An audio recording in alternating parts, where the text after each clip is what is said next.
All right, so let's dive right into this.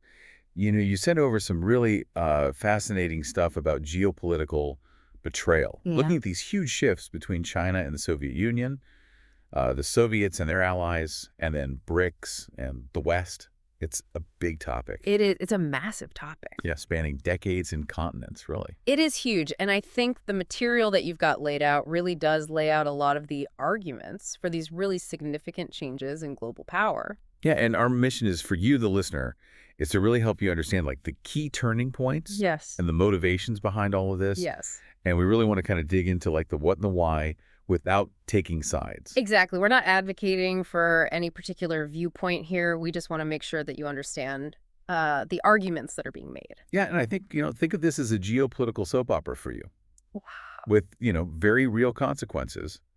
But you wanted a fast but thorough understanding. So Absolutely. Let's get to it. let's do it. Let's start with China's betrayal of the Soviet Union. It's wild to think that these two communist giants went from comrades to nearly at war with each other. It is, and I think the material that you've selected really highlights this, the seemingly strong alliance that came out of World War II. It actually had a lot of vulnerabilities. Yeah. And I think that the seeds of discord were sown fairly early on, particularly after Stalin's death in 1953. Yeah. Mao really, kind of saw Khrushchev as departing from true communist principles. Right, and the material really emphasizes this, Mao's discontent after Stalin's death, seeing Khrushchev's policies, and, especially when you think about the de-Stalinization efforts, the denunciation of Stalin's personality cult and some of his policies as a sign of weakness and a betrayal of those core communist ideals. So it wasn't just ideological rhetoric. It led to some, concrete actions that showed this growing rift between the two. Absolutely. And, initially the Soviets provided a lot of assistance to China, economic and military assistance, including helping them with their nuclear program. But as the 1950s progress, China's really starting to chart its own independent path, particularly with regards to developing their own nuclear weapons. Yeah. And I think that really, shows that this alliance is starting to fracture. And here's where it's really interesting for the listener. We have Mao's great leap forward, this incredibly ambitious but ultimately, devastating economic plan that led to widespread famine. Yeah. And, when Khrushchev criticized these policies, Mao saw that as a huge, huge, insult, basically, interference in China's internal affairs. That's a key turning point. And Khrushchev's criticism were seen as a major breach of this, communist solidarity that was supposed to exist between them. Yeah.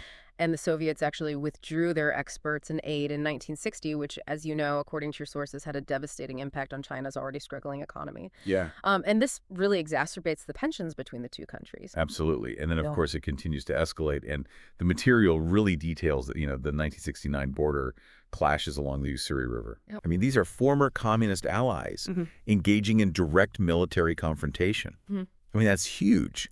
It brought them to the brink of a full-scale war. It's really extraordinary, isn't it? And it really highlights how this relationship had totally broken down Yeah. and how, their national interests at this point had really overridden any kind of shared ideology. And I think probably the most, significant betrayal, at least according to the sources, is China's ultimate alignment with the U.S. Right. Nixon's meeting with Mao in 1972. I mean, that was a huge shift for the global landscape. Absolutely. This was a massive realignment. And I think that, by opening up to the U.S., China was able to counter Soviet power in Asia, Yeah. which really changed the dynamics of the Cold War. Right. So what does this all mean for the listener? It really does seem like the driving force behind this was these power struggles within the communist bloc, different interpretations of ideology, Yeah. and ultimately just, self-interest on the part of China. What stands out to you as being particularly significant about this whole thing? I think it's just the sheer speed and magnitude of this transformation to go from, close allies who share this, revolutionary ideology Right. to actually fighting with each other and then ultimately, aligning with a former enemy against a former friend. Yeah. It really shows how fluid international relations are and how opportunistic they are. Absolutely. And that even when you have these seemingly really strong ideological bonds, they can fracture really quickly when you have national ambition and security concerns. Right. So let's shift gears a little bit and look at the Soviet Union's betrayal of its own former allies. Okay. And the material you've shared really paints a stark picture of how the USSR treated its sphere of influence, starting with this idea of proletarian solidarity, Yeah. which really turned out to be an empty promise for a lot of people in Eastern Europe. Yes, and I think that the two best examples of that are the suppression of the Hungarian uprising in 1956 Yeah. and then the Prague Spring in Czechoslovakia in 1968. Right.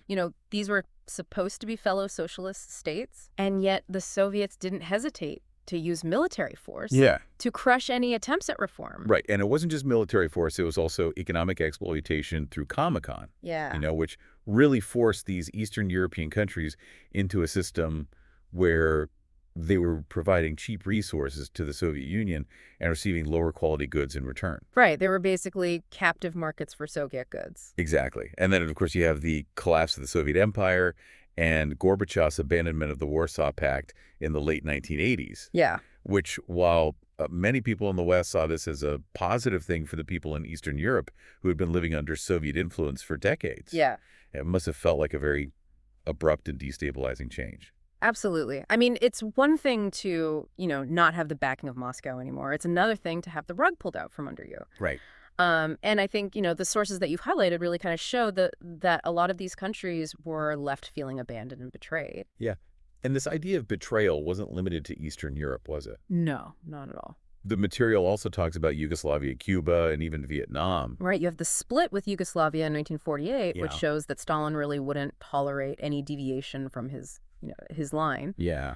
And then you have Cuba, which after the collapse of the Soviet Union was suddenly cut off and really suffered economically as a result. Right. In Vietnam in 1979, during the Sino-Vietnamese War, Mm-hmm. the Soviets didn't really come to their aid, Yeah, which also damaged that relationship. absolutely. So if we connect this to the bigger picture for the listener, it seems like the Soviet Union was always prioritizing its own security and control, even if it meant sacrificing the well-being of its allies. Yes, and I think it really makes you question the nature of these alliances that were supposedly based on ideology and solidarity, Right. when in reality they were dominated by one very powerful state. Right.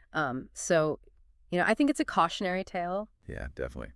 So let's move on to the more contemporary situation with BRICS and how Western countries have seen some of their actions as a form of betrayal. Okay. Now, the material you sent says that initially the West saw BRICS as just these emerging economies that were, gradually going to integrate into the existing global system. Right. They were just going to, kind of join the party. Right, exactly. But obviously things have changed. Right, and one of the big changes is this push for de-dollarization. Yeah.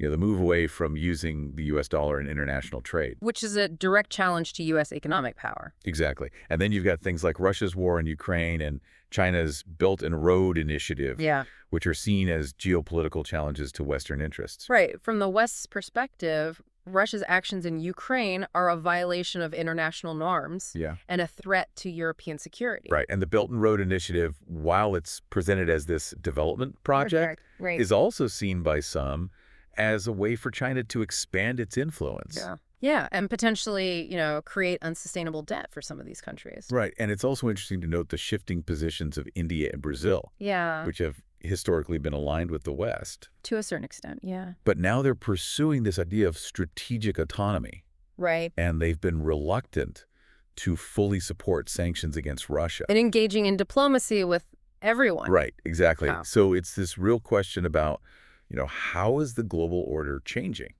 It is. I mean, I think it shows that the Global South is not content to just follow the West's lead anymore. Yeah, and then there's the expansion of BRICS to include Iran and Saudi Arabia. Yeah, which is huge. I mean, Yeah. that really changes the balance of power in the energy market. Right. And it also, raises the possibility of these alternative financial institutions that Yeah. could rival the IMF and the World Bank. Right, so from the West's perspective, it seems like BRICS is trying to create a new world order.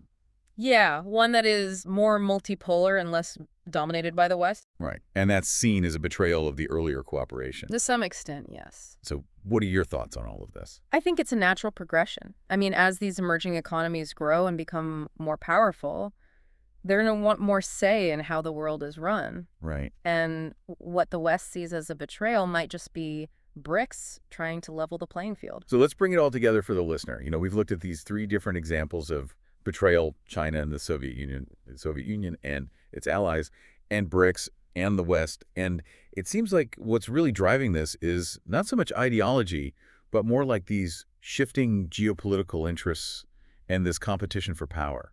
Absolutely. I mean, if you look at the sources that you've provided, they all point to that. Right. China's actions were all about trying to gain power within the communist world. Yeah. The Soviet Union was trying to maintain its control over its sphere of influence. Right. And BRICS is trying to challenge the West's dominance. Okay, so that's a pretty high-level overview of some very complex stuff. It is, but hopefully it's giving you a good starting point. Yeah, so for you, the listener, I hope this deep dive has given you a better understanding of how these dynamics of betrayal work in international relations. Yes, and how it's not always clear-cut. Right. What one side sees as a betrayal, the other side might see as a necessity. Exactly. So here's something for you to think about. How might these historical patterns inform our understanding of current and future global alignments?